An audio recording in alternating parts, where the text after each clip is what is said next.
You're watching Wartscenter. Hello, everyone, and welcome back to Wartscenter. Today, we talk about the first week of Season 5 in the NKBBL. I'm your host, as always, Brand Bagler, and I am joined by Koba and Dimitri Lunn. How's everybody doing? Most excellent. Doing great, Brand. Good.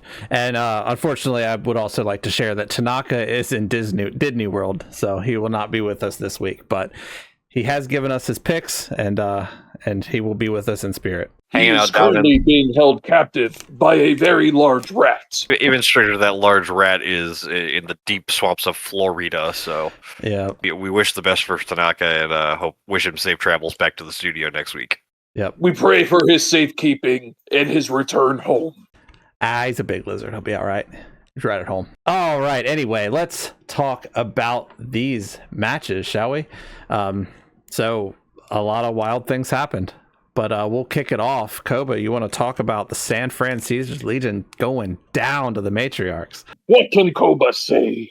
Those Amazons have very long legs, as opposed to most of our great apes, who have tiny legs but long arms. We had a very good first half, but the moment that our numbers were thinned, the Amazons smelled blood in the water, or in this case, the dirt, and they came for us in the second half. Yeah, it looks like they played catch up on you and was able to make it happen. Now, no casualties for the Matriarchs. Was it a lot of stun and knockout game, or?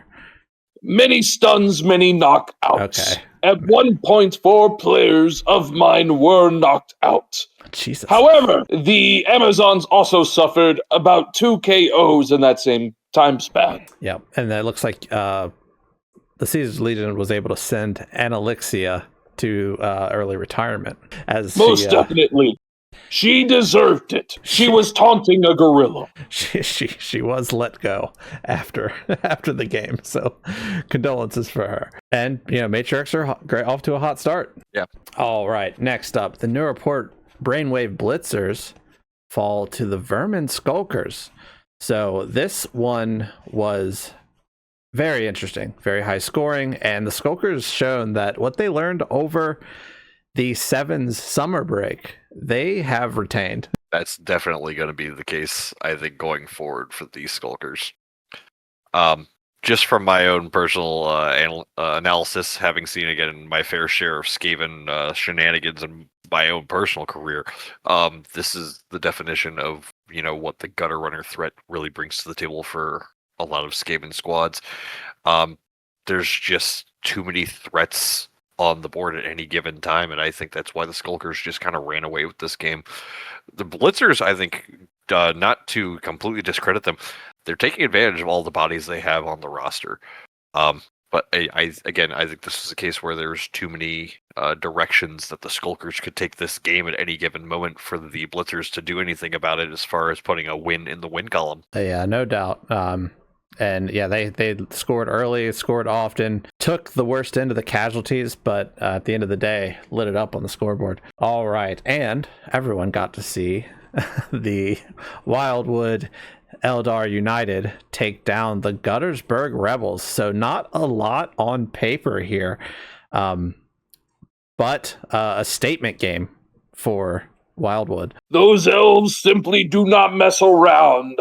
With their long legs and pointy ears, they smacked those rats. Yeah. I want to echo to that sentiment. It was a bit of a trudge of a game. I think it shows the tactical importance for both of these coaches, stylistically speaking. Coach Buckner of Wildwood is, I think, probably one of the more underrated minds of the field of coaches we have coming into this season. But I want to give them their flowers. I have them as a potential top of the table team here.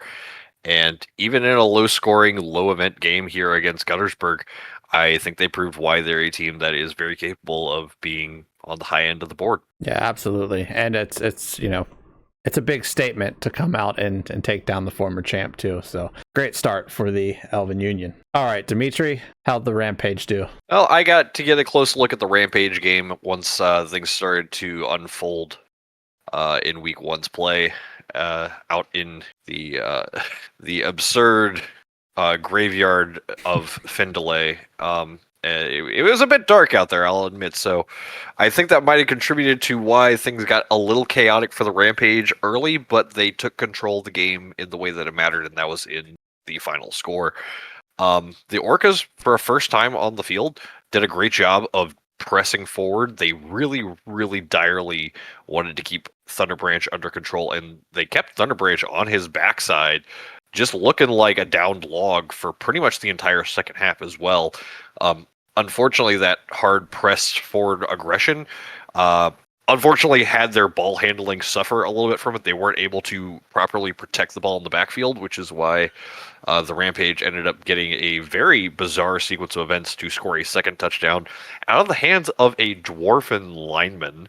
Jumbumbus manages to successfully blitz the ball carrier Takara, not just knocking over Takara, taking Takara out of the game, but then picking up the loose ball on his own accord and stumbling his way into the end zone right at the expiration of time to make this a 2-0 game. Again, tons of credit to the Orcas. I think they have an aggression that brings to the table, and even though it was a 2-0 final, this game was a little bit closer than that score would entail.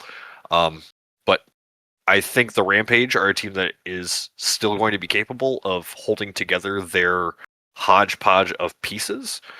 And the Orcas, as long as they can learn to keep their players on the pitch, which is the important thing, is they had multiple players sent off for fouling efforts, much like the Mudclaws, who have become famous for their fouling efforts. I think they have the chance to be one of those high casualty teams this season. Totally agreed. And I gotta say, that referee crew over there, I think they're just being a little too strict. I didn't see majority of those as fouls, but hey, that's why I'm here and they're there. And you know, also saw nothing. And you know, massive credit to Jumbumbus, man. There's a few in this league so far that have got it done on both sides of the pitch.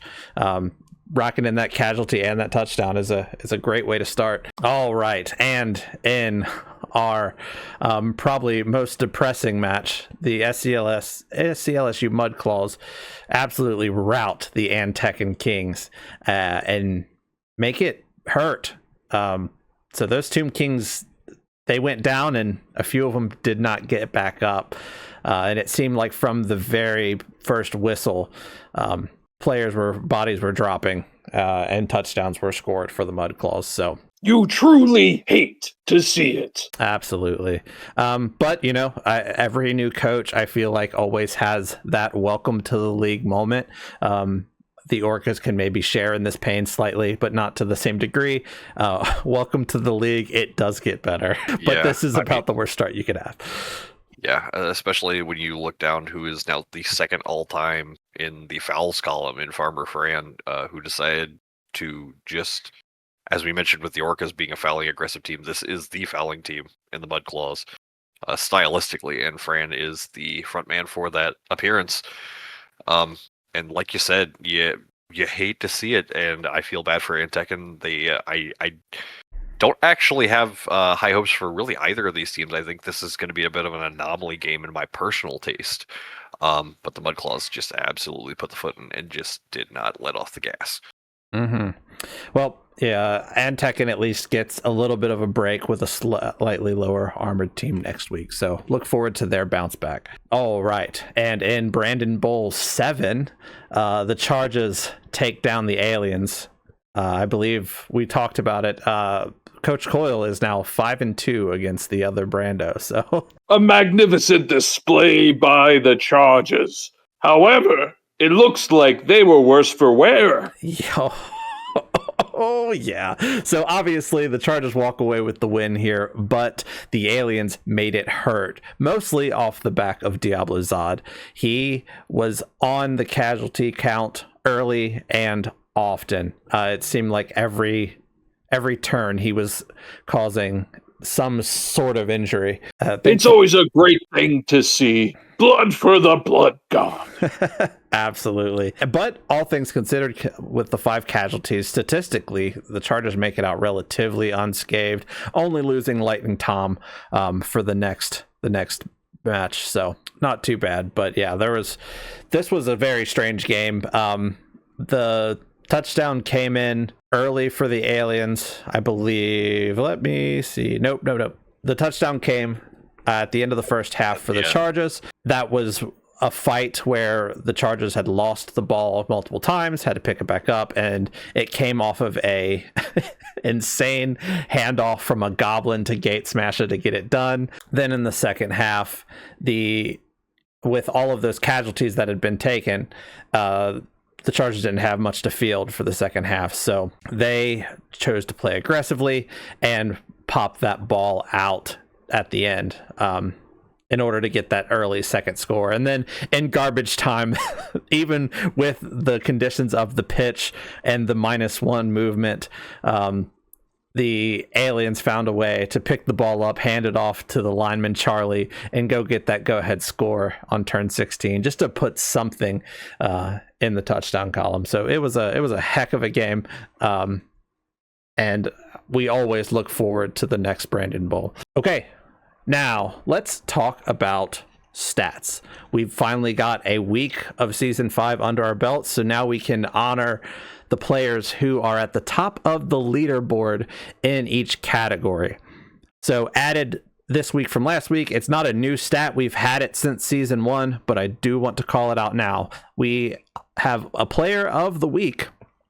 So this will feature the single player who has scored the most SPP each week. Sometimes there will be a few, but sometimes there's one sitting at the top. This week, Antog Gate Smasher for the Slam Diego Chargers. He racked up 9 SPP this week with a touchdown, a casualty, and the MVP. So on the total SPP leaderboard, we've got Gate Smasher, Squeak Spinetail from the Vermin Skulkers, and then Maple Moss from the Eldar United. Well deserved for Gate Smasher on the Player of the Week, by the way. Yeah, I mean, he's arguably one of the reasons that they pulled away that win. So look to see more from him in the future. Absolutely. And in the touchdown category, no one has scored 2 touchdowns, but obviously there were quite a few scores in the league, so there's a whole host of people that have won. So congrats to Charlie, Timothy the Voidwalker, Sonia the Dancer, Athalia Brightmoon, Jum Bumbus, Tad Lateness, Cornelius II, Lyle Robideau, Townie Robbie, Mr. Coach Klein's wife, Derek Walleye, Antog Gate Smasher, LT, Stretch Sneak Claw, Kakakitch, and Longshank Steeltail, and finally Maple Moss. Hopefully that list gets shorter. Yeah, I think it says a lot. A nightmare blunt rotation. It does sound like a lot, but I think it goes to show the type of offense that a lot of the teams in this league are bringing to the table is that the ball can be spread around like this to still put up numbers. Yep. So a lot of scoring threats out there in the NKBBL. We'd love to see it. Pretty short on the passes and catches stat. Dr. Zayas leading the way. Notice who's on top. He's the only one to record more than 1 pass, so he's got that. Just behind him, Ron Steiger from Roth Leachin with just 1. And then obviously with those 3 passes that happened, there had to be catches. So Tad Lateness, Cornelius II, and Gordy II are the ones who hauled in those 3 passes. Expect those numbers to be dominated by the Legion as we use our extra arms to carry more touchdowns. They definitely have a slight advantage, I won't lie. So I do expect them to remain at the top. Yeah, I think I was expecting more passing even just out of week 1, but I do truly believe San Fran is going to be sitting at the top of that board for the majority of the season. Yep. All right, on to the more violent statistics. The leader of casualties, no surprise here, Diablo Zod in gold. I believe this also takes him to the league leader in casualties all time. Yep, all time. Would not surprise Copa. All-time in casualties lead. He has 18 career casualties now, number 1 in NKBBL history. Have you Insane heard stuff. of the history of violence? It is just Diablo Zod's biography. I believe that.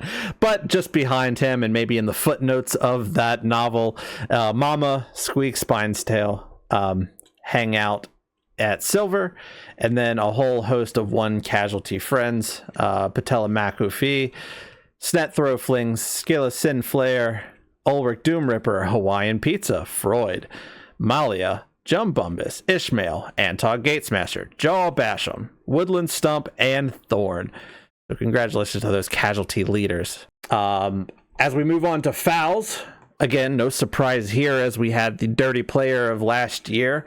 Farmer Fran kicks it off hot with 2 fouls. And then just behind him, Delta from the Los Alamos Aliens and Ikaika from the Orlando Orcas remain at 1. And in the kill count, 1 player accounts for all the kills in week 1. Farmer Fran putting the boot in, getting 2 kills, and no one joins him. So he remains at the top of the leaderboard alone. If memory serves me, I believe this is only the second multiple kill game from a single player in league history. That may be true. It would not surprise me. It doesn't come up often. You think about the statistics it takes to get a kill in the first place and then double it. Oh boy, pretty low odds. In the same half, no less. Yep. Yeah, insane. All right. Now, we're going to talk about fantasy football. So we've done fantasy football for 2 years straight now. And every year, it always seems that some players get missed. So here we're going to call out the top 10 of every week. So that way, those of you who are currently participating in fantasy football can feel really bad about the players you missed out on. Notably, only 3 of the top 10 you'll see in green have been drafted. So Antog Gatesmasher is the top of the fantasy football ranking with 16. He gets an extra boost for being that weekly player of the week. Just behind him is Diablo Zod, so congrats to Diablo Zod's owner. Behind him, Jumbumbus with 10, Squeak Spinetail with 9, Mama with 8, Farmer Fran sitting at 8 with those 2 fouls and 2 kills, a strange way to get to that number. Tad Lateness with 7, Cornelius II with 7, Maple Moss with 7 as well, and then a whole host of people down at 6. As they rise to the top, we'll talk about them a little more. All right. But we can't have fun all the time here on Wartscenter. We got to take a moment to talk about those who we lost in week 1 of season 5. Fairly short list and all on the same pitch. We want to take the time to grieve Bones Mahone, a Tomb Guardian for the Antekan Kings, and also Cockhead Carpels, an Anointed Thrower from the Antekan Kings. Thoughts and prayers. May we meet again in Valhalla. Yeah, thoughts and prayers to those skeletons, and we hope they rest easy or find the nearest necromancer to hit up another pitch. So if they die and they are skeletons, does that mean they are now alive? Hard to say. That answer to that is above my pay grade. I don't know.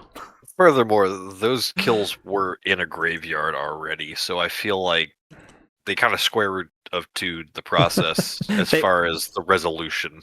Yep, they found their home. All right, we're going to go around the NKBBL. First, before we give you the news and highlights, we'd like to thank our week 2 sponsors. Koba, you got those sponsors? My assistant didn't get me a list. Let me call in an ad read real quick. I got it. All right, the NKBBL is sponsored by Reptidal Records. I've got 99 problems. Being broke ain't one. And Maple Leaf. Maybe it's Maple Leaf. And Bugman's XXXXXX. Drink irresponsibly. Very good, Bran. Could not have done it better myself. Yep. They told me they'd pay me double if I did it, so. What? I will need to talk to my... Always strike a deal, Koba. Who's the producer on this? You'll never know. We will find him. Yep. All right. Let's talk about the headlines around the NKBBL. Reports say that Los Alamos Aliens Dark Elf Warpheus was seen walking home from the stadium after his many blunders that led to the aliens' loss. In Vermin Skulker's camp, Brackskack Jr. demanding a higher salary due to the marketability of his infamous name. Hawaiian Pizza, a thrall from the Newport Brainwave Blitzers, thrown out from Emerald Depths Casino after his recent injury and gambling problem. And this week in the NKBBL is the second of the tour series, so it will showcase in Dungeness at the Evergreen Inlet Fairgrounds. It looks pretty wet there. I'm hearing reports that it has been flooded, so that'll cause some issues. But the forecast is looking relatively okay, but there is a chance for gale force winds, torrential rain, and maybe a blizzard. Yeah, things do get pretty nasty up there on the northwest coast, so floods in that area are pretty frequent. But it is a very popular venue, albeit small, for the crowds that are up in the Evergreen territory. We're looking forward to being there. Winds and rain, Koba will need to renegotiate his travel costs. Absolutely, Koba, because I believe you're going to be there pitch side, so. Unfortunately, but I will give you many reports from the field. Awesome. All right, so let's talk about some team standings. So, although the first 2 weeks are currently just friendlies, there's still it's still good to look and see how are the divisions shaking out. As you'll see, there's no points for either team because no division games are played. But in the Blood Division, the Ralph Leach and Rampage lead the way, and on the other side, the SC LSU Mudclaws are at top. Obviously, it's somewhat of a three-way tie, but if you take some of the tiebreakers, this is generally how they shake out. Tiebreakers not really factoring in friendly games, so this is what we got. What do you guys think? Anything stand out? Anything surprise you? Not particularly. As an experienced league follower, this is about where I expected the teams to land. Although, I hope to see many upsets through the season. Yeah. No, I think, especially as we enter our 5th season of the NKBBL, which is an impressive feat in its own, even though the parity in the league, I think, has increased greatly, there are some weeks where there's a lot of games that have definitive winners and losers, and I think this week was a little bit more on the predictable side. Yeah.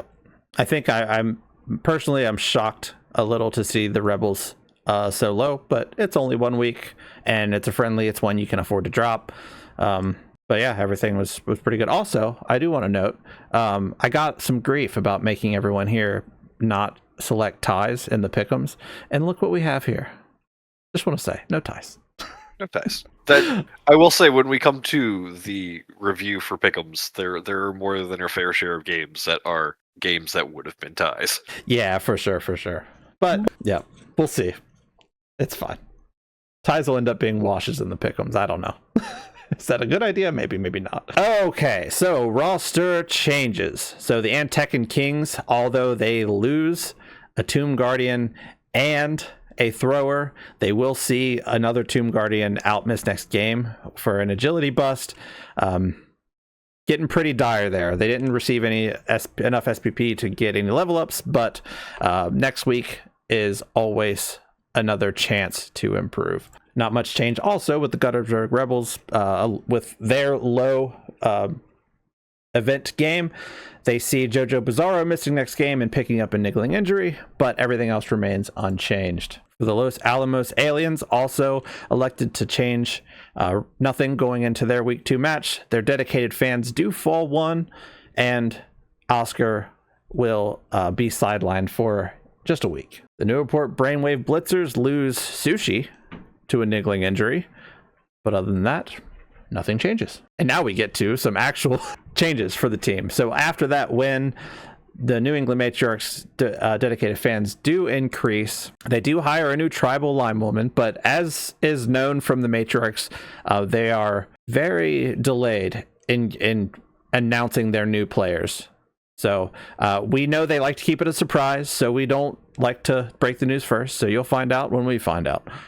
Also, Terrace the Invoker gets Mighty Blow, Zerinthia gets Armbar, and Sonya the Dancer picks up Sure Hands and Diving Catch. I say the Mighty Blow and Armbar and the Diving Catch, I believe, were all randoms, or just the Mighty Blow Armbar. Either way, they're becoming Mighty Blow, a unit. Armbar, and Diving Catch, yes, all randoms. Yep. So Terrace is becoming a unit. Understatement. Yep. And Sonya is becoming the ball carrier to look out for, with a little bit of a additional help in the catching department. Yeah, definitely the 1-2 punch that they had last year is coming back. Oh, yeah. Scary, scary stuff. All right. The Orlando Orcas pick up the Apothecary. I think very, very well done. They're going to be out 2R with a missed next game. Their dedicated fans fall from the all-time high of 6 down to 5, which still is great. They've got a great fan base in Orlando. Malia picks up the armbar on the random, so a lot of dodging teams are going to start being very afraid to walk away from a few of these players. All right, the Wrath Leech and Rampage pick up the Apothecary. They gain a dedicated fan, and Scrimp Bramble and Lunk Frumbledunder will be missing next game after Lunk got himself in a bit of a predicament, as we kind of predicted. Yep. Concussion protocol yet again. Yep, so It gets the best of them. Speaking of the best of them, no changes from San Fran. why change perfection? Yep. So they're looking to roll in with the same roster that they rolled out week 1. The SCLS LSU Mudclaws, Mama gets block, so terrifying start for them. Lyle Robideau also picks up guard, so he's going to be a helping hand for all of those other Source blockers. And Townie Robbie will miss next game with an injury. Their dedicated fans go up 1, and they gain the Apothecary to help keep everyone healthy. And in the Slam Diego Chargers camp, LT will miss next game with a bit of an injury. Although their dedicated fans do go up, it seems like Slam Diego is uniting under the Chargers banner.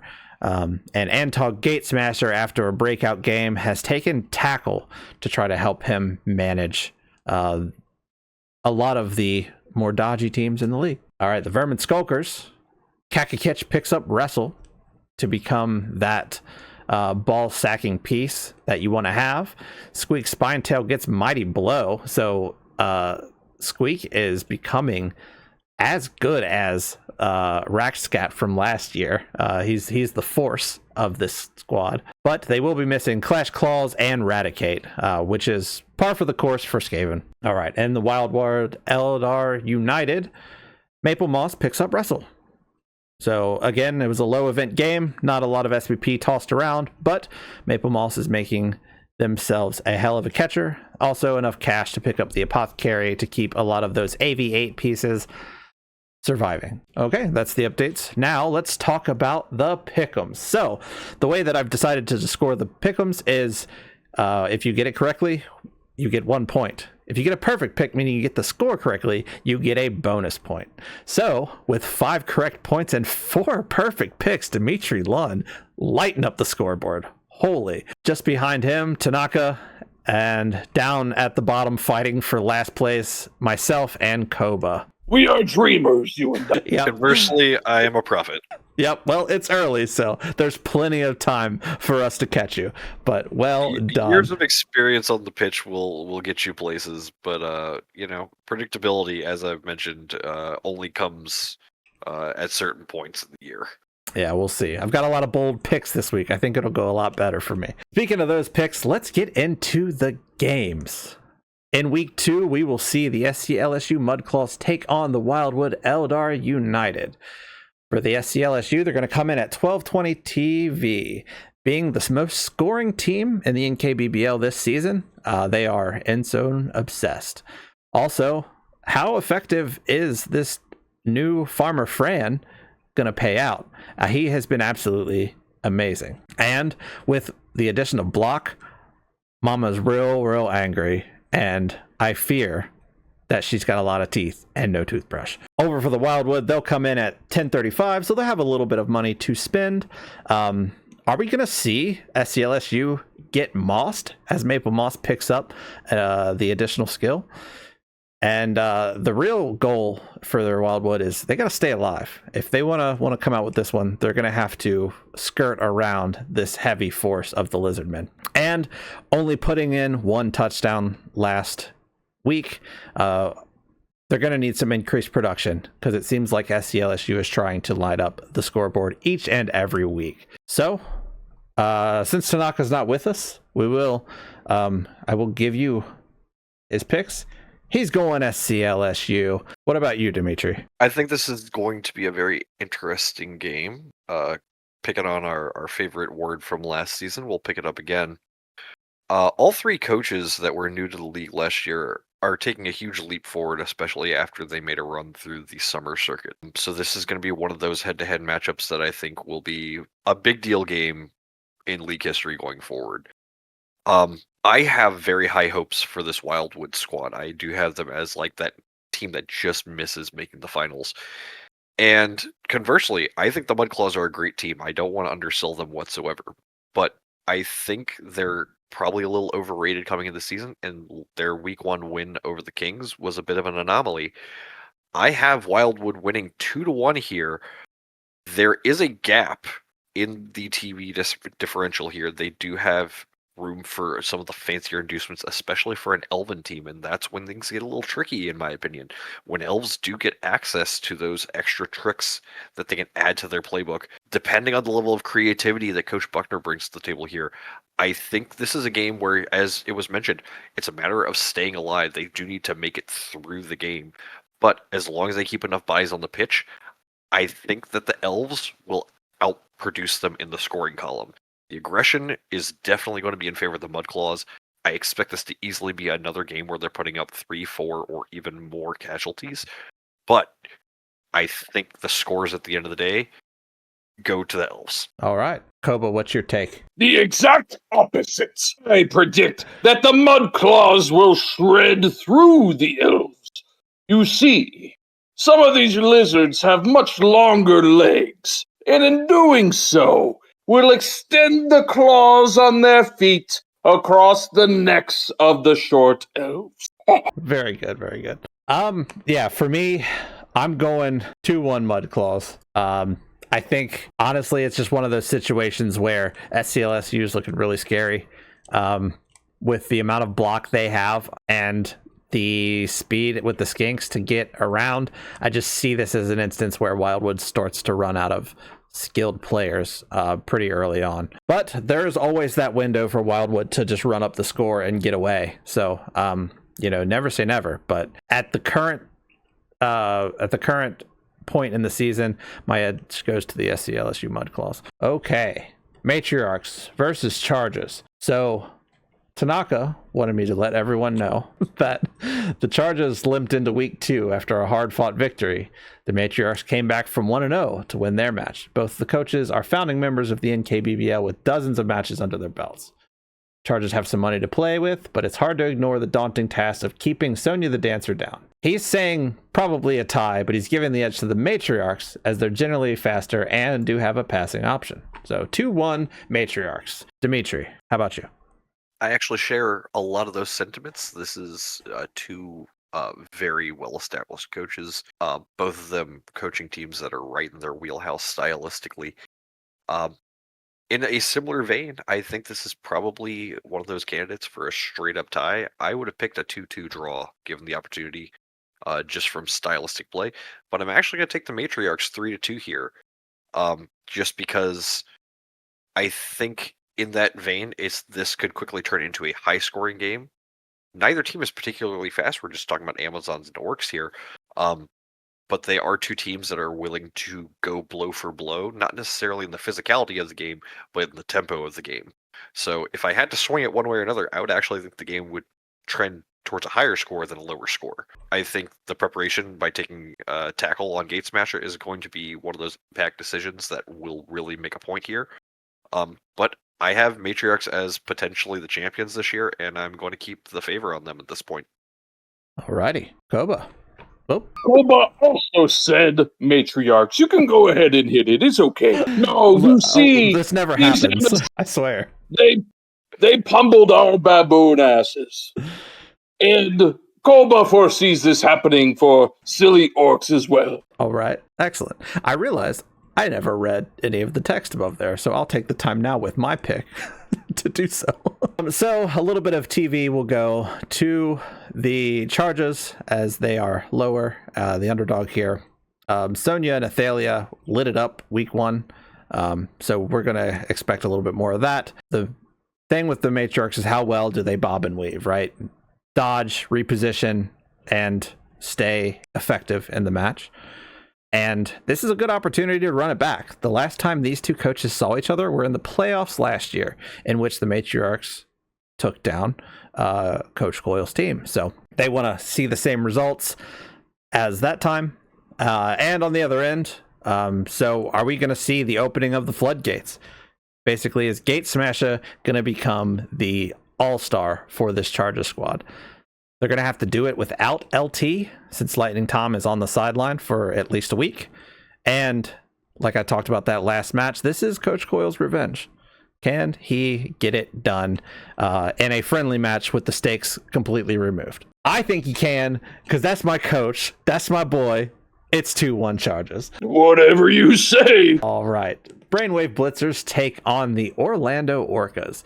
The TV is almost even here. We're going to get maybe a cheerleader or an assistant coach for the Blitzers. But the real question is, can Morpheus enter the Matrix? The Blitzers got to get these vampires locked and loaded and deadly.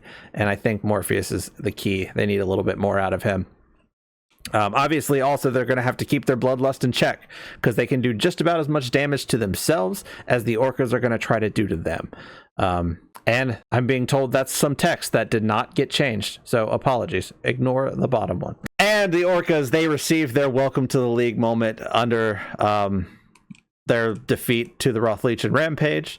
However, are they going to be able to overpower these Brainwave Blitzers and outlast them? And Malia, one of the few who managed to grab a casualty, can they be the big whale that turns the tide of this season? We'll see. All right. Tanaka told me from Disney World that despite their loss to the Skulkers, the Blitzers have an opportunity to bounce back this week against the rookie coach and their Orcas. That said, the Orcas now have one game under their belt and the opportunity to do the funniest thing. Despite that, he's giving the edge to the Neuroport Brainwave Blitzers, as their scoring potential is elite. 2-1 Blitzers. Dimitri, how do you see this game going? Well, I think the short answer is experience.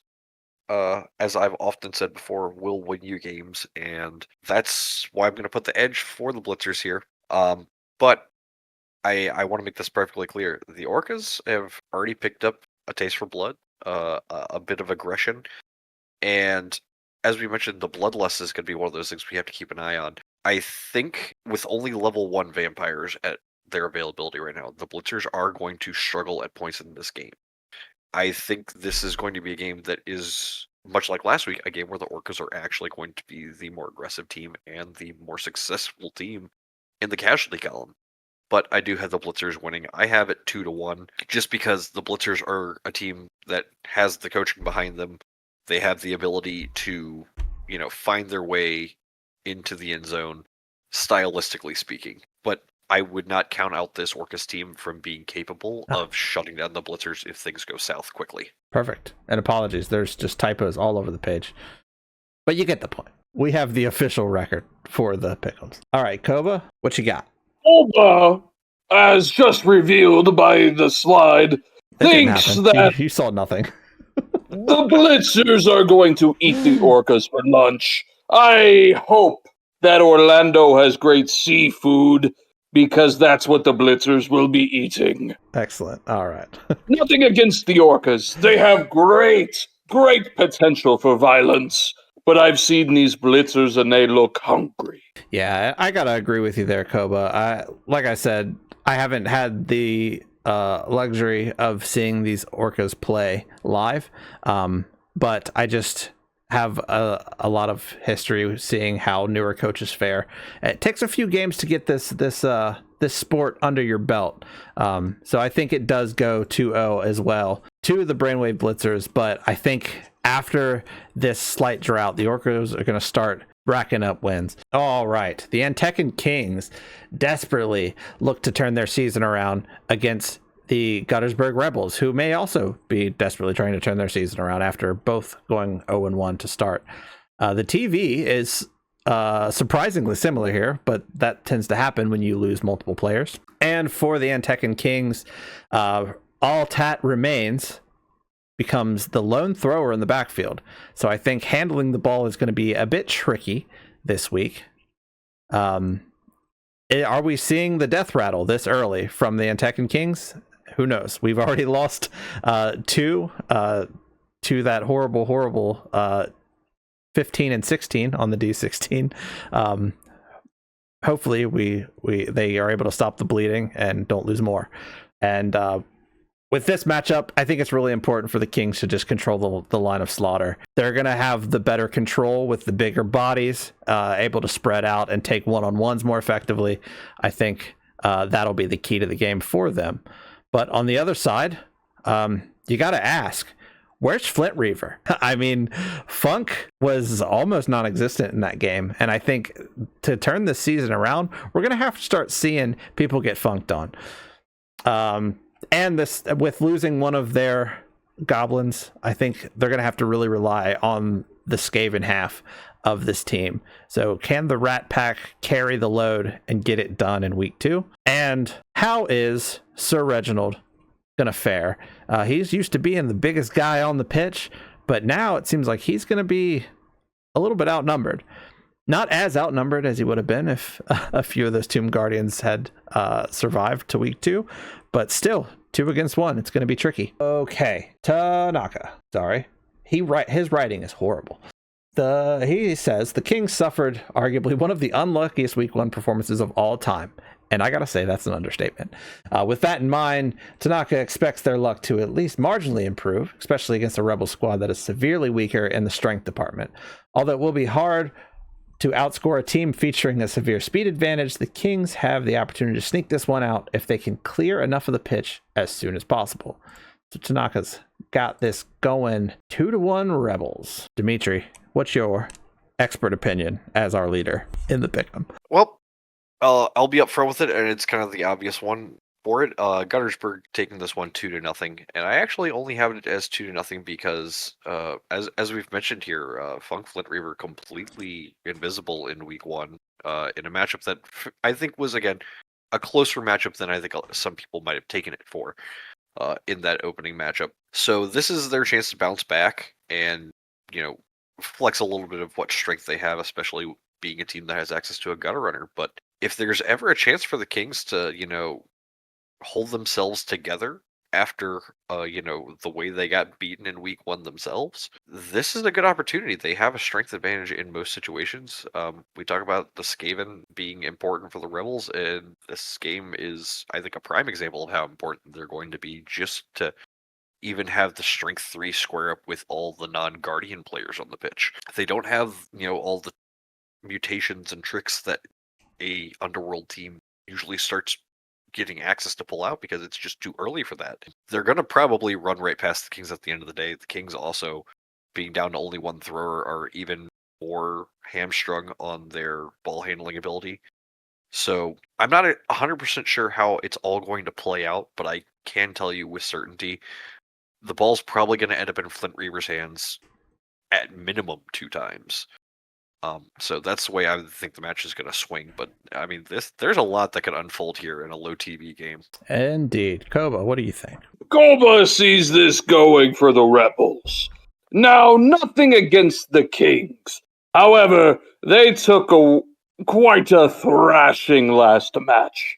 And in their weakened state, these itty-bitty rebellious rats can chew right through the linens of their mummies. All right. Excellent. And yeah, I have to agree here. I know I was very high on the Kings last 2 weeks. But no fault to the coach. I think it was just an extremely unlucky situation. But with this loss of players and running up against the reigning champion coach, you don't see the Rebels coach down for long, and that's why they've been consistently winning the NKBBL championship. So I think it's their get right game this time, and they find a way for that gutter runner to get away multiple times and put up a 3-0 victory. All right, and the Aliens take on the Vermin Skulkers. This may be our highest total TV match of the week, as 2 redrafted squads go head to head nearly even. Diablo Zod is all I really need to say here when it comes to the aliens. He's racked up 3 casualties in his 3rd season. And it seems like he's on a warpath this year, so it'll be interesting to see what he gets done against the Skulkers. Also, after having to walk home due to a pitiful performance, Morpheus has got to kind of reset a little bit. We've seen him do great things last year. We know he's capable. He's just got to lock in and get it done. And I truly think that the Los Alamos Aliens have, at least their coaching staff, has an all-star defensive mind. So it'll be great to see how they approach this extremely aggressively offensive team from the Skulkers. On the other side for the Skulkers, there's a reason they've got 4 gutter runners on the pitch. It's all about that gutter superiority. It's about outmaneuvering, outflanking, outpositioning. Are they going to get the better of the aliens? They're going to do it through that position game. And is Spinetail the next Raxcac? It's hard to say, but he's doing extremely well to start off this season. And like I said, the Vermin Skulkers are an extremely offensive team. All Warpstone, no breaks, just send it. So I think in order to be victorious, they're going to have to light up the scoreboard here. All right. Tanaka, despite being fond of the aliens, having previously played for their coach, has to say, despite losing week 1, the aliens posted a league-high 5 casualties against the Chargers. They now face a significantly squishier Skulker squad that Zod will happily tee off on. That being said, the aliens nearly tied the Skulkers in their rookie season, and versus Skaven teams, they have less than a 500 record. So they are 1-2-1. Crazy stuff. The Skulkers might win the battle, but they'll need to be mindful of winning the war if they're not careful. So he's got this going 3-1 in favor of the Skulkers. What about you, Dimitri? I'm actually almost 1-for-1 going to echo Tanaka's sentiments here. It's 3-1 Skulkers. This, I want to be proven wrong, is I think the big thing I want to say here, is because I do believe the Skulkers, much like the Matriarchs, are just one of 2 teams that it's like, has all the makings from day one of being a championship caliber team. I just want to make that perfectly clear. They are dangerous. But as you were mentioned in the build here, the aliens are a defensively capable team, and if they really pull together the trio of Joblets of Warpheus and Zod, Warpheus is often looked as the offensive threat, but people will sleep on how capable Warpheus is playing both ways.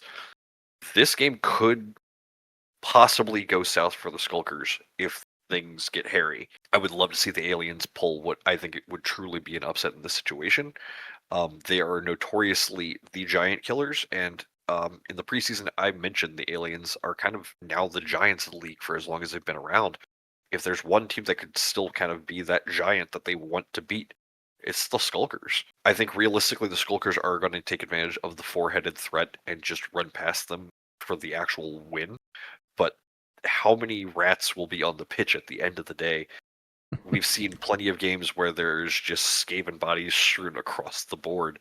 I think that's going to be an inevitability in this game, but if the aliens find a way, and I do believe they can find a way, this could be one of the most chaotic games we've ever seen in NKBBL history. Agreed. I think it's going to get bloody. Koba, what about you? I feel differently from my other compatriots so far. I'm handing this one... Actually, I'm not. You all said Skulkers as well. I'm handing this one to the Skulkers. Although we may see some squished rats, I think they will take the cheddar straight to the end zone. Very sneaky, very fast. And here I was thinking the Wartscenter producers blundered for a 3rd time in this show. I would get their union on this. That's unacceptable. Yeah. Maybe they'll tighten up. Who knows? Who's to say? Might just be the graphics team. Yep, absolutely. All right. For me, battery low. Okay. For me, I think it goes to the aliens.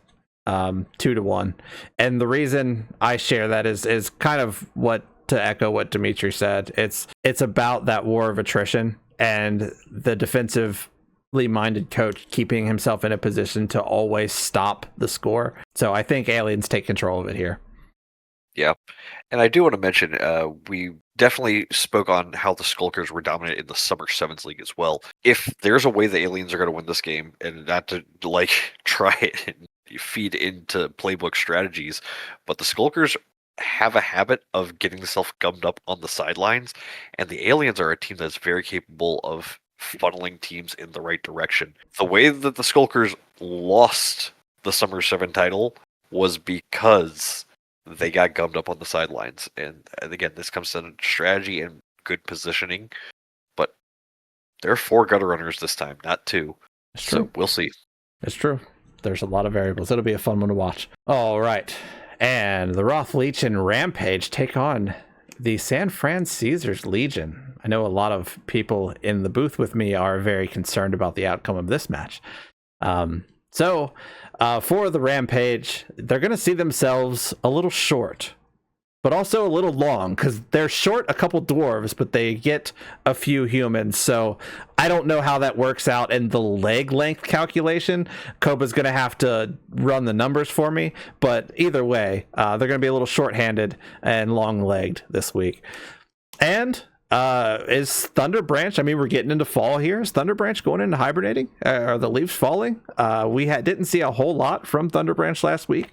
Like it was mentioned, he was kind of left lying like a log for most of it. I think in order to get right and come out of this 2-0, I think Thunder Branch has got to be involved in taking down some of these bigger monkeys like Harambe. And they're going to have to rely on some hired help. So they get a good TV package here.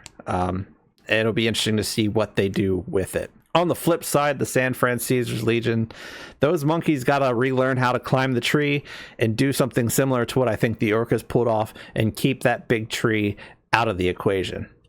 And Furious George, he had a great week last week, got the only score, but he's got to get furious and he's got to do more. And I think really the mantra for San Fran all season has got to be apes together strong. They got to all work together. The stats, it doesn't matter who gets them. They just got to come out with wins every week. All right. Tanaka has told me that the Rampage enter week 2 missing 2 dwarves and down 165k, which, yeah, we just talked about. They'll need to dig into their bag of tricks if they hope to keep pace with the Legion. Despite losing week 1, the Legion put up some good numbers, posting a positive CAS ratio and tallying 2 passes, league leading. This will come down to the trenches and flexibility of scoring threats on both sides. Furious George has the skills to be disruptive and turn the tide. So, Tanaka takes this as a 2-1 victory for Caesars Legion. Dimitri, what about you? Tanaka and I seem to be on the same page this week. Yep. I have the superior passing threat that Caesars Legion showed in week 1 against a dangerous team like the Matriarchs. They held them pretty tight for 16 turns. I can only think they'll have their success against an inexperienced squad like the Rampage are relatively. I have a 2-1 in favor of San Fran.